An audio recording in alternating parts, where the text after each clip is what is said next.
تو کچھ ان میں سے جو حضور کی طرف آ گئے، یعنی انہیں پتہ تھا کہ حضور اس طرف ہیں، تو وہ فوراً دیکھنے کے لیے حضور کی طرف آئے۔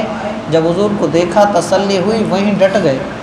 بعض وہ تھے کہ وہ اس افراتفری اور بھاگ دوڑ کے اندر انہیں یہ پتہ ہی نہیں چلا کہ حضور کس طرف ہیں۔ جب انہیں حضور نظر نہیں آئے تو وہ لوگ پھر یہی کہ اب تو سب کچھ ختم ہو گیا ہمارا، تو وہ لوگ پھر ادھر ادھر بکھرے۔ ان میں سے کچھ صحابہ مدینہ شہر میں بھی پہنچ گئے تھے۔ تو یہ جو چیز تھی، بتایا جا رہا ہے کہ ایک تو غلطی ہوئی مسلمانوں سے، جو 40 افراد نے وہ پہاڑی کا حصہ چھوڑا۔ ساروں نے غلطی نہیں کی تھی، 40 افراد نے جو پہاڑی کا حصہ چھوڑا۔ اور نیچے والے کچھ لوگوں میں سے غلطی یہ ہوئی تھی کہ جب وہ افراتفری کی بات پھیلی کہ بھئی حضور صلی اللہ علیہ وسلم شہید ہو گئے، اور اس کے بعد مسلمانوں میں ایک عجیب سی بھگدڑ مچی، اس میں بعض جو دور دراز تھے، میدان بہت بڑا تھا، جو دور تھے صحابہ، اب جو وہ بکھرے ادھر ادھر، تو وہ حضور تک نہیں پہنچ پائے، بلکہ ادھر ادھر نکل گئے، اور کچھ میدان سے اس وقت نکل کے مدینہ کی طرف بھی چلے گئے۔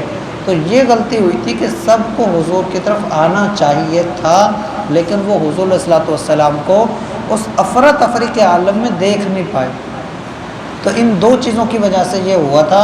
تو وہ یہاں بتایا جا رہا ہے کہ یوم التقى الجمعان، جو پھر گئے تھے اس دن جس دن ملی تھی دو جماعتیں، تو یہاں فرمایا انما استزلهم الشیطان، کہ بے شک شیطان نے ان لوگوں کو لغزش دی، یعنی اللہ نے واضح کر دیا کہ اس میں ان لوگوں کا ڈر یا ان لوگوں کے اندر کمزوری نہیں تھی، بلکہ شیطان نے انہیں اس معاملے میں بکھیر دیا تھا، اور ان کے دلوں میں یہ بات ڈال دی تھی کہ حضور تو گئے، تم میدان میں کیا کرو گے؟ اور اس طرح سے یہ لوگ پریشان ہو کے ادھر ادھر بھاگے اور حضور علیہ الصلوۃ والسلام کی طرف نہیں جا سکے۔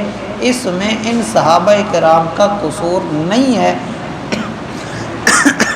بلکہ یہ شیطان نے انہیں لغزش دی ببعض ما کسبوا، ان کے بعض کاموں کی وجہ سے۔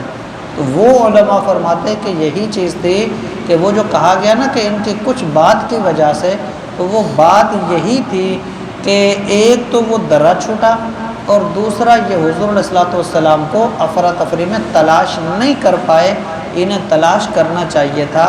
تو اللہ نے اس وجہ سے